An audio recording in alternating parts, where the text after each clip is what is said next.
Are they really ringing the doorbell?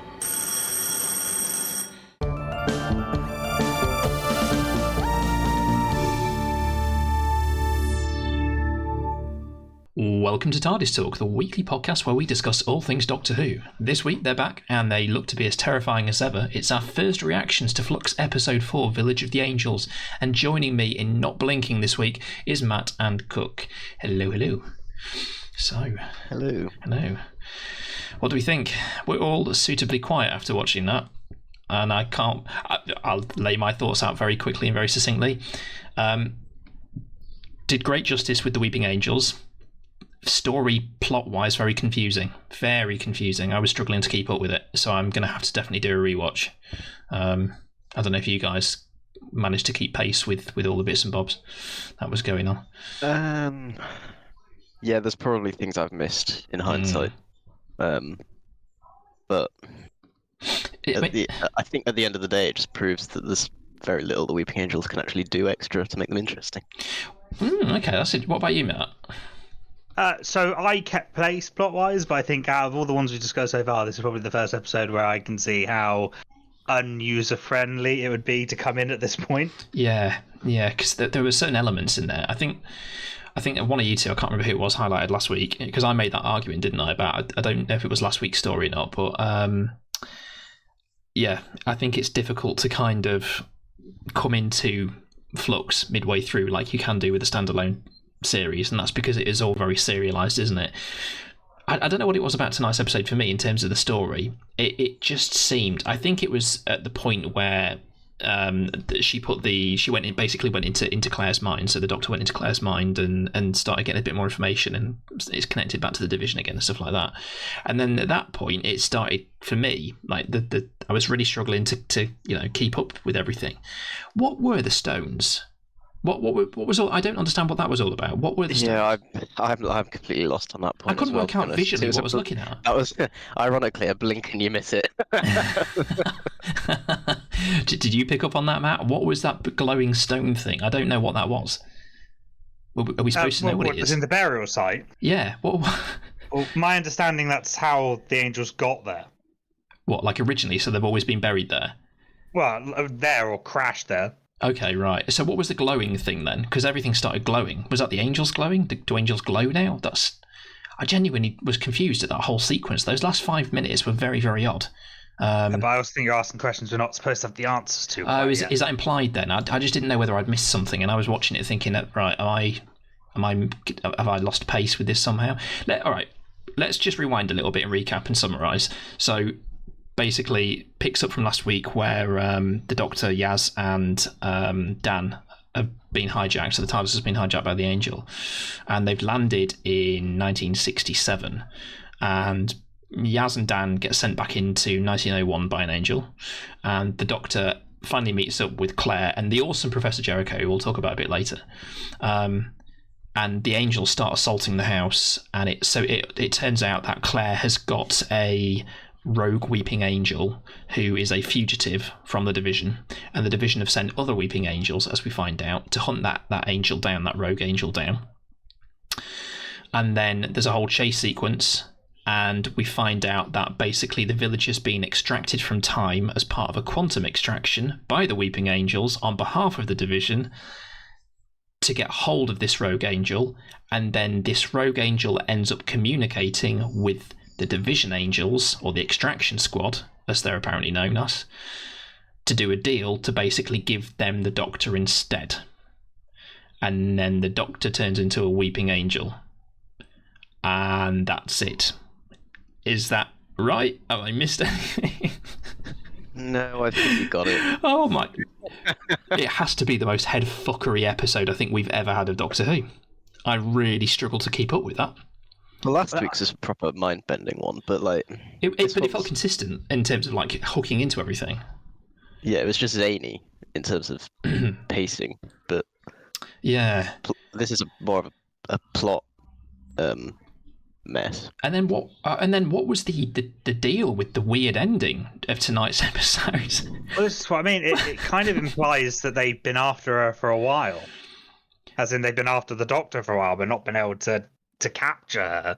What? But then I don't know. But then why transform into Weeping Angel? Is that a physical thing or is that a psychological thing? I've no It's idea. very open ended, It is, and I'm not isn't it? against it. But it seems very very late in the series to keep posing more questions. And that's not a bad thing, provided yeah. you can wrap it up. That's exactly what my train of thought's going on. It's now the 4th episode, and we are being well, not spoon-fed, fucking shovel-fed more questions instead of answers. Yeah, totally agree with both points there. I think the only kind of little bit of information that they kept dropping to us was potentially the fact that the division still exist and they basically have operatives in all species. So you've only got to assume then that the Daleks and the Cybermen or some of the Daleks and Cybermen are also agents of the division. I mean, I do love the fact that Weeping Angels are, or not all of them, but at least that group of them are division I operatives. like that. I think it's quite a clever concept. That's a really cool concept. If you're going to send somebody to extract and remove people, you send in a squad of Weeping Angels. Well, this is what confuses me, because the point you just made, Matt, is a really valid point. Have they always been after the Doctor, or have they not? If they've always been after the Doctor, they've had, how old is the Doctor canonically since Hartnell? Around about, I mean, if you take out the confession dial, and we've had this conversation before, but the Doctor is approximately 2,000 years old, something like that, between 1,000 and 2,000 years old. Theoretically, if you were to go like chronologically, so they've had like 2,000 consecutive years to try and intercept time at some point and get hold of Hartnell through Whittaker, and they've never done it.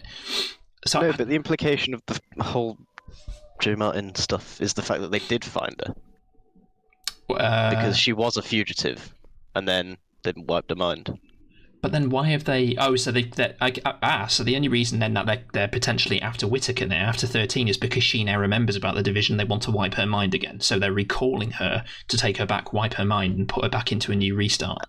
Potentially, but my Fucking thoughts hell. along that line were that they wanted her to do more stuff for them. I'm worried. I'll be completely flat out honest with you about this. I'm a little bit worried about this, the depth that Chibnall's going to with this, because this is very much a make or break strategy for Doctor Who in terms of the complexity of the storytelling. Do you remember how basically like Russell T Davies' era got about as complex as Bad Wolf being smattered into references here and there, and that was it? We're now talking about something like this, which is incredibly hardcore science fiction. I mean, I don't even think Moffat would have attempted this. That's my point. Yeah, I think Chibnall's gone far too hard with it, and it worries me a little bit. I'm not worried because I like to see how things always pan out. So I'm curious to see what the answer is.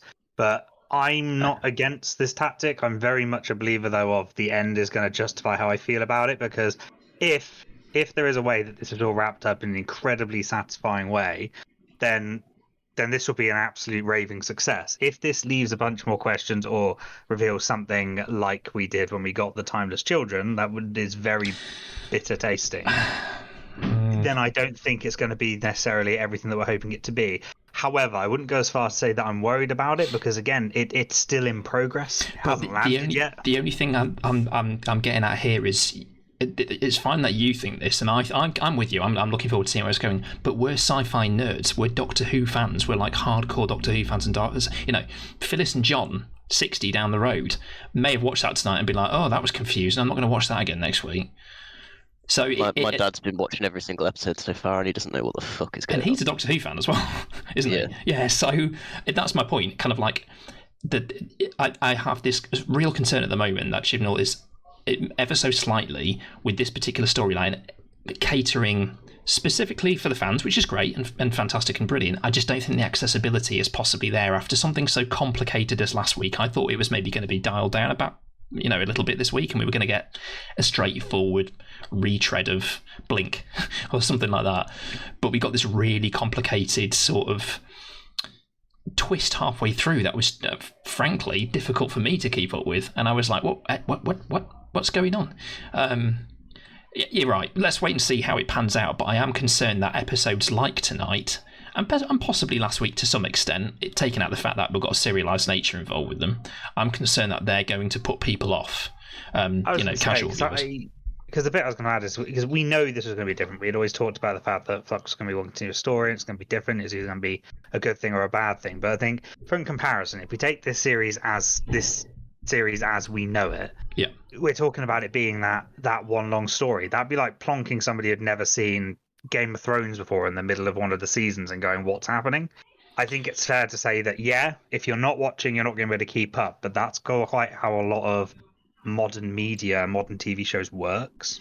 That's true. But then again, you can look at Flux as a whole and as a storytelling concept. I think it's very risky to make it quite hardcore science fiction, as opposed to the more readily accessible, again, back just to refer to it, the bad wolf trope, or I don't know, something basically that is just a bit more accessible for the entire family. Because there's going to be kids out there who watch it tonight with their parents, and their parents are like, I ain't got a clue. There's going to be people like me. The whole reason that Charlie doesn't really watch Doctor Who anymore, apart from the fact that there's no attractive male lead in it for her, is it just didn't really speak to her.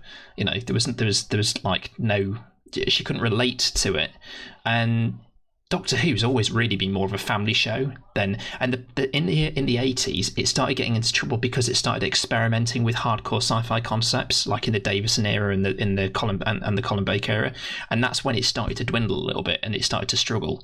They couldn't really ship it well enough because people couldn't get on board with it. I suppose that's just where my concerns for it are born out of. Russell T Davies coming back, well, obviously I've got a feeling he'll dumb it down again to an extent anyway.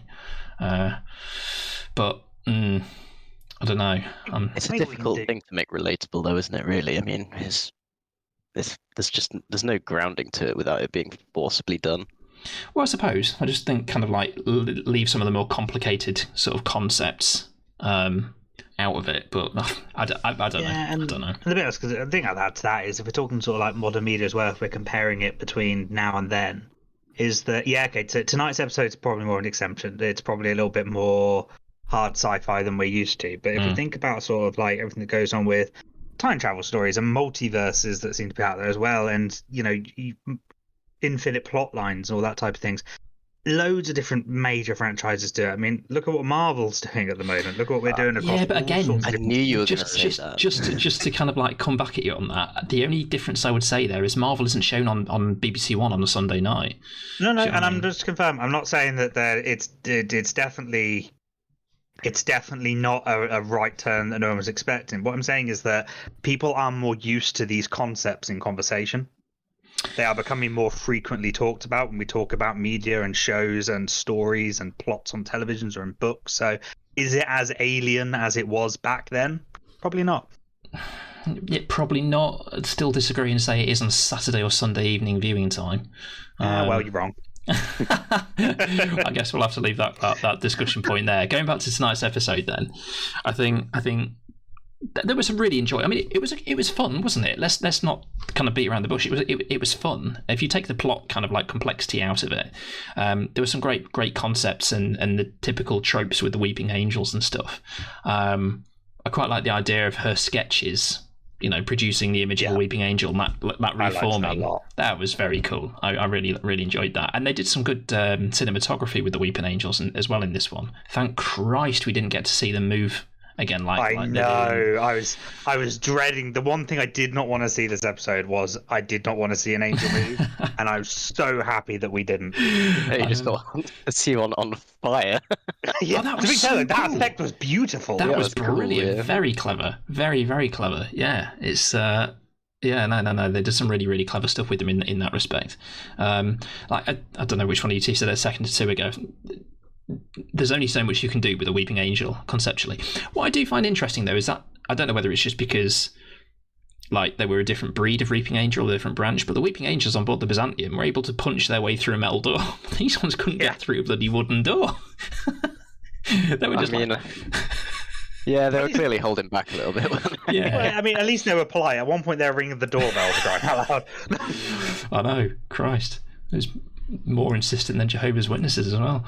I think, yeah. I just there were really good sort of like creepy moments for it. I even turned my lamp off for this week's because I wanted to get creeped out by it, and yeah. And it's something which I normally avoid talking about, like it's the plague, but Actually, the backing music in some of the scenes was fantastic. It really did put that element of making it feel like it was really on edge. My It did God, it he's justice. feeling okay. I know, right?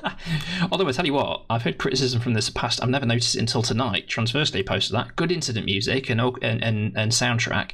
Unfortunately, I felt like the sound balancing was a little bit out because there were some parts of dialogue at the end that I couldn't quite hear over the cacophony of scoring. I think it was all that moment in the final moments. As I say, I don't know. I didn't really notice it because I was zoning out. To be honest, I thought this was a bit run of the mill. I'm with you there. I did zone out occasionally. There were any moments where I was kind of like, you can basically. There was definitely some good moments, but just as a whole, I don't even feel compelled to rewatch it. To be honest, I think there was a possible danger that the BBC may have trumped this up a little too much, possibly because, of course, a couple of days ago, they accidentally, I don't know whether they lifted the embargo, because quite a couple of media outlets, The Independent and a few others, put up their reviews of Village of the Angels early, and people were saying, or the reviews were saying, best episode of Flux yet, and big moment coming up in episode of Flux. Avoid spoilers after airing, and even the BBC tweeted themselves this evening, didn't they? They said, if you're not watching it live, avoid going on social media afterwards because it's going to be a big spoiler. And the last time they did that, the last time they made an announcement like that was when John Barrowman returned to play Jack before Fugitive of the Jadoon. They said, stay off socials after the episode. I don't think there was anything in tonight's episode that was worthy of that. Probably the Doctor. I mean, they're obviously referring to the Doctor becoming an angel, but why baffles me. I know. I was very confused by it. I mean, in terms of like the converting into an angel thing, I was convinced that was just in your mind, but apparently not. Maybe they just changed the law of it now, which is fine. I'm with that. I'm happy with that. Because in Time of the Angels, when Amy thinks she's turning into an angel and you see a stone hand, the Doctor doesn't see a stone hand. It's all in her mind. Because he bites her hand, doesn't he? So are we led to believe that that's just a different take on it? She just shuts her eyes and everything's fine. Exactly, yeah. Same with Claire to some extent as well, though, wasn't it? She was kind of basically like... Although, tell you what, though, now that I'm thinking about it, Claire has to get back to 2021 because she has to see the Doctor and Yaz. No, that's already been explained. It was a premonition. It was a premonition? She's already done that in her own personal past. That was just so like. Oh, everything. All the premonition was the reason she knew the Doctor in the Halloween apocalypse was because she had a premonition about all the stuff that was about to happen to her. Right. Okay. Right, that makes more sense. Okay. Because the angel told her it would happen. That's some of the lines of dialogue in tonight's episode that I felt were kind of like blink and you miss some moments, because that just washed straight over me when I was trying to keep up with it. Oh, tell me you planned that one. I stole that from Cook about 5 minutes ago. Oh, come off it, man. I can't believe this. I want more credit. Strong moments from tonight's episode, I think, possibly were just any scene with the Weeping Angel, to be honest with you, because they were just treated really well in terms of kind of like they were treated respectfully, I suppose, weren't they? I wonder if Moffat had anything to do with it. He's credited in it. If you saw it, it says because he's the creator created by Stephen Moffat. Yeah. Well, they have to, don't they? Because they have licensing rights over like Bob Baker and whatnot. And when really still do that though? I would have thought that.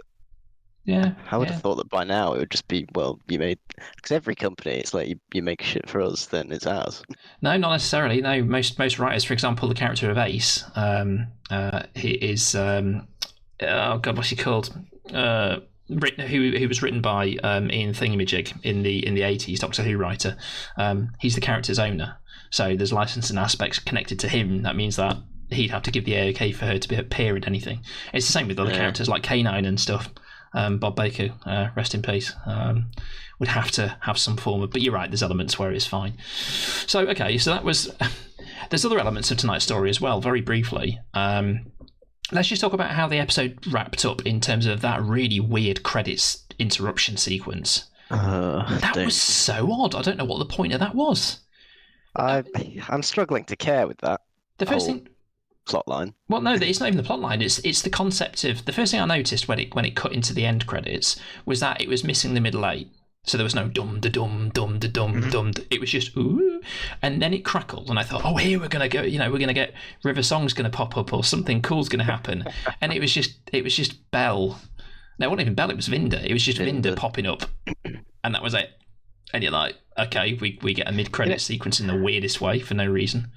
Oddly enough, I did have a thought in this maybe part of my mind at the start of the episode where I wonder if they'll ever do an episode where they interrupt the opening sequence. And funnily enough, they interrupted the closing sequence in this one, so I was like, okay. Yeah, that's weird. Sounds like Claire's not the only one with psychic premonitions. I know. Jesus. So that whole concept again, Matt, how did you feel about Belle's sequence again tonight? Because she was doing the thing that you love the most. Well, again, credit where credit's due. It only happened once, right at the beginning, and I had the proper moment of dread. I was like, please don't intercut with this again, where she's doing her her dialogue, her journal, her talk over, what you want to call it. Yeah. And then after that, it disappeared, and all of her scenes are actually scenes. Which, again, it felt much better. But, again, something about... Again, there's clearly significance to that story, isn't there? But it doesn't... Something about it just feels off. Yeah. I can't tell you what that is. Because we have no reason to give a shit. Yet. We don't know who they are. And We're 4 episodes into a 6-part story. We don't know anything. I don't mind mystery and intrigue, but I think you've hit the nail on the head, which is... Those scenes that we got with them this evening didn't give us anything new. Well, it dropped a couple of hints. One big hint, which I wanted to mention, was Belle's reference to an academy. Don't get me started. Yeah. So I think, like, when we first saw Vinda and stuff, and I was playing the Guess Who of the Doctor's past selves and fugitive lives and stuff like that, I don't necessarily think they're connected to the Doctor in that respect, but of course rumours have been doing the rounds, haven't they, referring to Belle and Vinda being the Doctor's parents. They've got to be connected to Gallifrey in some capacity because there's just too many coincidences at this point. A red planet in last week's episode, Belle referencing an academy, Belle referencing Vinda looking different, hoping the next time she sees him he doesn't look different. There's way too many connotations to Gallifreyan species to be, I really hope you're wrong. I hope I'm wrong. But it just seems to be setting up in the context of... Oh, maybe you're onto something, because, I mean, she even talks about the fact that Vinda is her life partner, not her husband or her wife. Exactly. So there's... Maybe there is something there, but maybe they're red herrings. We won't know until we know, unfortunately. Well, we'll talk about it a bit later on as well, because there's something in next week's episode that I want to mention from the very brief clip that I saw. But let's just talk about some of the other characters in tonight's episode then. So in terms of the story itself, should we use the term hot mess? Is that fair to say? It's hot, but it's a little bit messy. And this is the opposite for me, because normally I always go, the first half was a bit boring, the second half was really interesting. But to me, I really preferred the first half. It felt like a home invasion story. Yeah. And then yes. And then it took, like I said, that right turn that I mentioned earlier, which I'm not totally against the second half, but I feel the first half was stronger. Yeah. Yeah. And of course, this is the first episode where we don't have Swarm in it. It's yours, isn't it? And Passenger, but no Azure. Swarm. You know how we've been talking about how this is a kind of a serialized story? It really basically just isn't, is it? It's a bunch of non-connected stories that have been forcibly pushed together. And the fact there's a cliffhanger at the end of each week, yeah.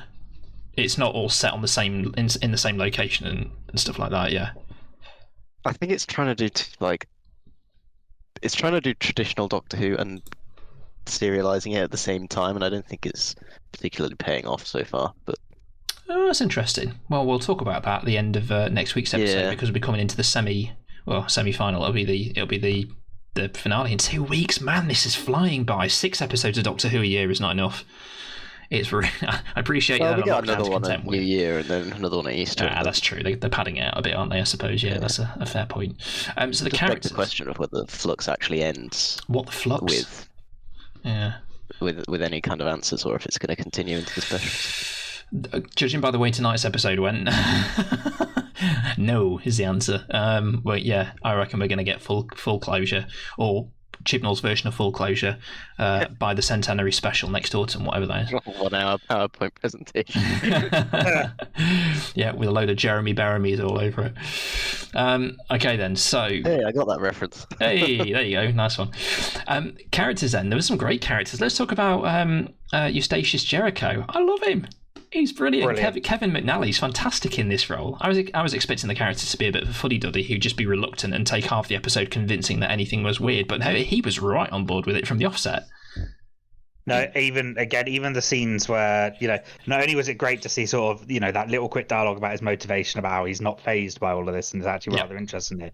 But that dialogue with the angel as well, I really enjoyed that scene. Good, wasn't it? Yeah, how he's standing his ground with the angel. Yeah. Sorry, I think that was probably my favourite part when he was talking to the angel through the TV. That was definitely the standout moment. It was very good, very creepy, proper kind of old school horror feeling, that one, when he was having that whole sequence of dialogue with them. Yeah, I really appreciated that.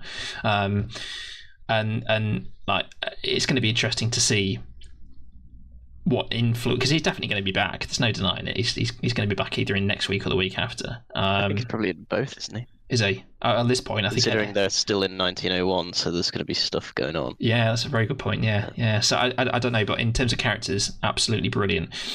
Let's get the obvious one out of the room. My obsession of disliking of child actors. Oh, I hate children actors, and she's a great example of why I hate them. I hate to be really, really. I'm not going to be cruel. I just didn't really kind of feel invested by that particular actor's portrayal. I'm going to be cruel because to act, you have to emote your face. I couldn't work out whether she was like an AI or something. I thought there was going to be some sort of twist pulled out where it actually turns out she's some sort of simulation. I did, and I'm hoping that everybody else did as well. I did call that the it turns out the woman from the beginning was definitely going to be an older version of the girl. Did you guys pick up on that as well? Because I knew that as soon as I read, did. Yeah, straight away. The girl's gone missing. She's like, "Have you counted the gravestones?" I was like, "The same person." Yeah, I have to say, I didn't actually pick up on that. But did you not? I don't care. Well, that's probably another thing. What's the point? What's the point of that character? What is the point of the character in this story? Useless. Let's not pick on the kids acting, actually, because that's kind of shitty. I think it's more about the character. Looked a little bit off there as well. Apparently she's now 76 years old, and she looked about 40. I was pissing myself. I glanced at my WhatsApp, and I saw your message. It did make me chuckle. She's looking good for 76. Yeah, you're right, Matt. What was the point in that character? Like, young version, old version. What was the point in there? Was there a mechanism to that character being there? Was it a narrative mechanism? I don't think there was any need for her to be there, was there? Apart from the fact that creepy line. No, she provided the words quantum extraction, so obviously she moved the plot forward. But how did she know quantum extraction? So the only thing she really did, she provided those words which were given us by the angels, and she caused our 1901 group to be with the other group as well in that final scene. But you didn't need that. That's it. You could have easily had them accidentally walk to that scene. No, you totally didn't need that, which was just the weirdest odd, completely. I mean, what I don't... Am I led to believe, again, this is where the confusion with the plot comes in the rest of the village then, they was zapped back to 1901, and then there was an angel in 1901 turning them to dust. Is that right? Because in 1901, no one was around again. It was completely empty. Yeah. She mentioned something, didn't she? No one survives the angel twice, which That's is actually something new they've done. I was wrong at the beginning. Yes. And another new thing they did with the angels as well, actually, they actually showed what happens if you touch an angel, if it's being observed. Because loads of people have always questioned. Like that. Yeah, loads of people have always questioned, haven't they? Oh, well, just break it with stone or pick it up and move it out of the way. You can't touch it, even if it's being observed. The implication is that they've always had sort of latent abilities while they're stone, because they can talk and they can manipulate lights and stuff. So yeah, like they're locked inside. Makes sense, doesn't it? Yeah.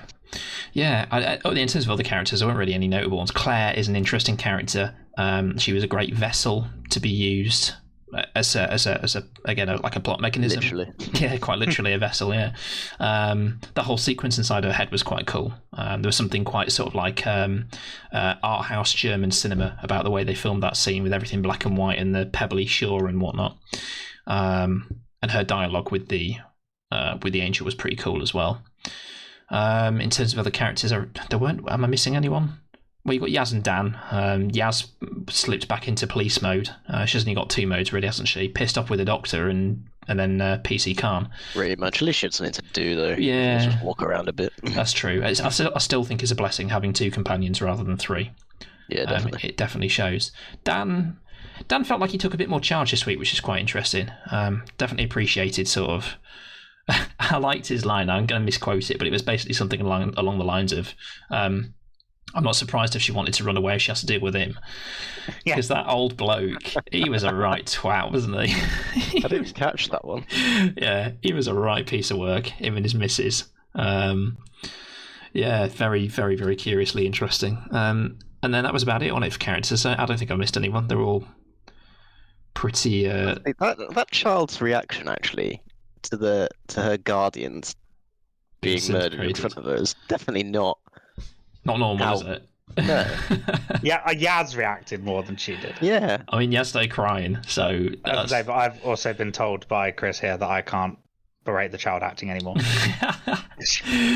Yeah, I mean, you can. I don't think that was the acting. I think that was the writing. No, I definitely think the child is emotionless. Child stares emotionally. I mean, if the child was acting as a sociopath, she nailed it. That's true. Yeah. Maybe she was.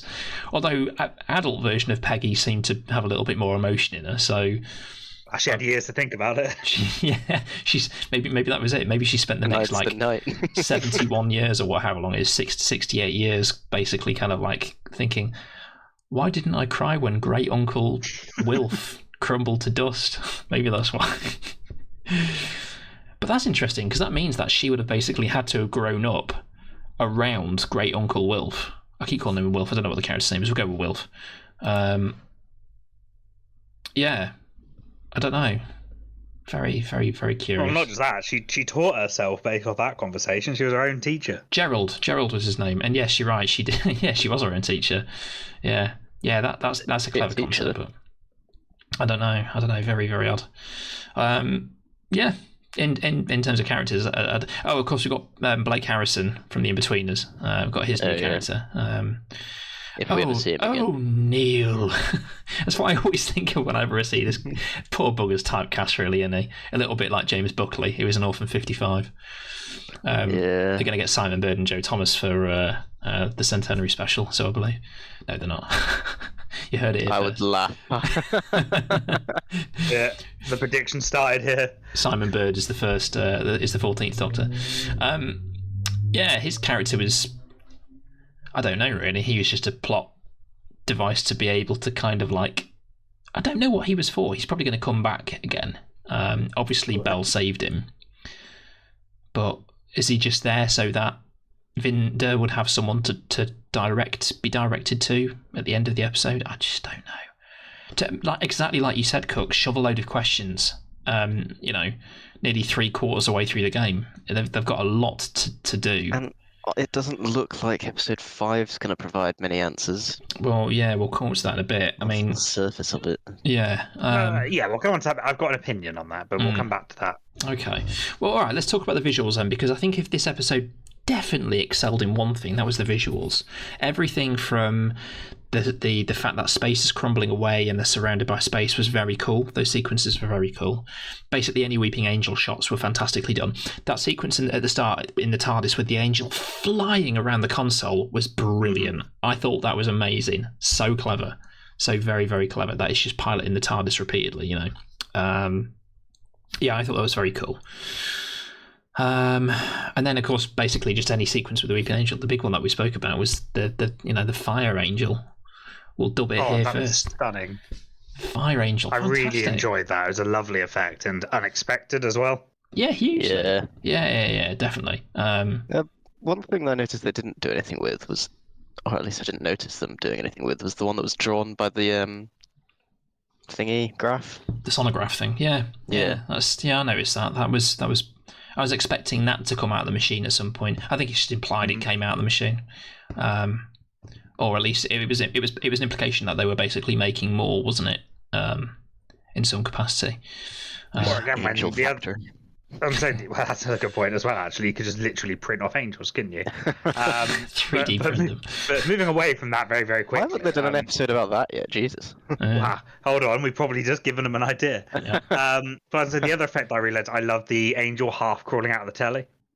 Yeah, that was cool. That was very cool. Of course, that was seen in the next time, wasn't it? And that felt like I remember when I watched the trailer for that, and I thought, well, they've just spaffed out their surprise money shot in the advert in the trailer for next week, so that's going to be disappointingly unmatched. I think it was, but it was a beautiful shot, wasn't it? Definitely, the way it comes out, and I just love the way that Jericho's just like, right, fuck this, and he takes a cricket bat to the to the screen. Fantastically done. All right, let's talk about 13's conversion into a weeping angel at the end. Then, visually, it just felt a little plasticky to me, especially when you saw her as a weeping angel in the final moments. It was very clearly just a rendered, like a character options toy, doesn't she? She really did, actually. Gallifrey Customs is going to be in his element when he gets around to watching tonight's episode. Yeah, it was basically just kind of like it looked like a 3D mold rather than her turning to stone. I think they really did miss an opportunity because they gave us this 360 shot rotating around, showing the transformation bit by bit, when actually what would have probably fit a lot better is if they were not honest is probably the wrong phrase, but if they proper kept in theme what they'd done with the whole episode with the flickering lights. Yeah, the flickering lights, the cuts to slowly adding new bits, and her looking horrified with the face sort of being large. I think that would have been much more effective than that 360 shot. You're spot on there, and there's a term for that in cinematography, and I can't remember what it's called, but basically the reason that we don't necessarily like it, there's probably those people out there tonight who thought it was amazing, but the reason that it jarred for us is because when we're watching it, our brain is familiar with the way that the shots are being directed and set up. So we're familiar with the Weeping Angels kind of doing things in a certain way. And we've already seen Claire very briefly kind of like her hands fade in and out of being stone, but she doesn't fully convert. We see her in practical effects with a practical pair of wings on her back. When the Weeping Angels are moved, they move, like you mentioned, to the cleverly edited shots and the light flickering in and out. When 13 changes, the reason that our brains disassociate from it and feel it's a little weird and uncanny is because of that reason. It's a fully rendered in real-time 3D action, CGI action, whereas when our brains haven't been watching that for the past 50 minutes, we've been watching cleverly edited shots with, I suppose, lighting effects and stuff like that. So maybe that's part of it. Maybe that's why it was just like a little jarring for us. I don't know. But yeah, I suppose there were some really nice visuals outside the location as well. The planet Bell visited was pretty cool. Yeah, I can't really add anything else to it. There wasn't really anything else, was there? There was, of course, the yet another beautiful space vista where it's just like a graveyard, which is quite cool. I live for those shots. I love those shots of cracked planets just dying in space. I think they're beautiful. But one thing I did want to call out some attention towards, because I thought she actually did a very, very good job with this time around. Jodie Whittaker's technobabble right at the beginning when they're expelling the angel from the TARDIS, it worked. It did. I think she did that very well, which is something we've criticised before. So I wanted to call out the fact that she seemed to have nailed it this time around. Well, yeah, I thought she was the most doctory, well, on par with the most doctory she's been. Especially when she bursts into Jericho's house and she just jumps downstairs and she's ignoring him. I thought that was I could imagine like Tom Baker doing that, Fourth Doctor just barging into someone's house and stuff like that. I thought it was very fitting. Definitely very strong. Yeah. There's one thing that we've been very criticism light of this series, isn't it? Her performance and the writing of the Doctor. I think she's definitely on par with it. I think it's because we're just acclimatized and it's never going to change. Stockholm syndrome, is that what you're saying? I mean, they decided that this is how the 13th Doctor was going to be from the first episode, and they didn't change it. So now we've got very little to pick at. Well, that is a very strong possibility. I think I said it before. She excels in Jeopardy and high stakes scenarios, and that's basically what Flux, isn't it? Every episode, she's basically screaming at someone to tell her more about who she is and who the division is, and she really does really well when she's doing stuff like that. And you're right, Cook, the technobabble was stronger tonight. There were some moments, and they were fleeting. I think it was more towards the end when. No, I'm going to reserve that. I'm going to take that back actually, because I think that was just my confusion with the writing in general and not her performance. One bit I really did enjoy actually was the little one-to-one she was having with that angel in the cave, and then she goes Racia, and just that whole interaction, that was quite I don't know, it seemed a bit heartfelt, like she accepted she's just about to get murdered. Yeah, and then she started to run. She couldn't. Nice. Again, the bit where she does actually turn around and the angel doesn't move, that and obviously it's building up to that final scene, but that felt eerie. That Yeah. because we've never had that scenario before where an angel's willingly gone, just gonna stay here. Yeah. Do you reckon they like had enough time to just sort of look around and laugh at each other while she was blinking? Because they're quite quick, aren't they? They're just sort of checking their watch. exactly. Well, they're supposedly Check cruel, this one aren't out. they? They play with their prey as well, don't they? So Yeah. Yes, they are quite malicious in how they hunt, aren't they? I mean, all right then. Let's get on to the big question then. Rating out of 10. I mean, Cook, do you want to go first? 6. 6. Jesus, man. Okay, right, Matt. So the way I've done this is I've compared them against the other ones that I've watched, and they're all part of Flux. So I'm going to give it a 7, and the reason again behind that is because I don't think it's fair to compare it to some of the other weaker episodes so far. Yeah, that's fair enough. I'm going to give it a 7 as well because it's middle of the ground for me. I'm going to concur with what he said, but I'm going to downgrade my rating of War of the Sunflowers. All right, Very good. well played. What we've got to bear in mind, it's very important to stress here. This is just a first reaction review. We've gone back and rewatched episodes and stuff like that, over the past few weeks, and definitely and altered our opinion of it. I did that with Wars on Tyrants. I just wasn't a fan of it, and then I went back and watched it, and I watched it from the perspective of someone who wasn't trying to absorb all of the Flux related content, and it's an enjoyable episode if you don't take the Flux side with it. But yeah, this is just a first reaction side, I suppose. Anyway, that's my point. So our opinions will change as they do. I'm saying when we get the full story, I'm sure we'll come back to all of it. Oh, definitely, yeah. But not that far off, to be fair. We're only a fortnight away, which is quite sad, really, in some respects, from until the new year when we get more New Who. But yeah, so that kind of leaves us with the last 5 minutes really to talk about what what's going on next week. What do we think's happening? So that trailer, there were 2 key things on that trailer. One very big thing, which I'm surprised they showed her actually. Yeah, me too. Gemma Redgrave reprising her role as Kate Stewart. We all knew UNIT were coming back into it because it was like that. Robert Bathurst obviously playing what looked like a UNIT soldier or general or something. Seeing her did make me grin. Yeah, I definitely. Really do like the actress, I like the character, and I'm keen to see what they're going to do with her next. Thoroughly interested to see that they revealed her, though, which makes me wonder if there's something bigger planned for next week. It feels like they're playing their money card there.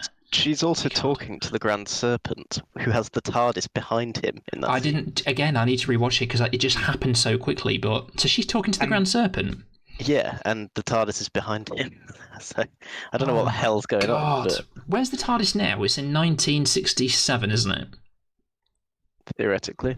Right. Maybe it was left. It's going to be left there, isn't it? Of course, don't forget, Peggy said that the army moved in and made it an encampment. Oh, of course. So maybe that makes maybe a lot of UNIT, sense. It's maybe not the army. It's UNIT who move in and make an Yes. encampment. Ha ha ha ha ha ha ha.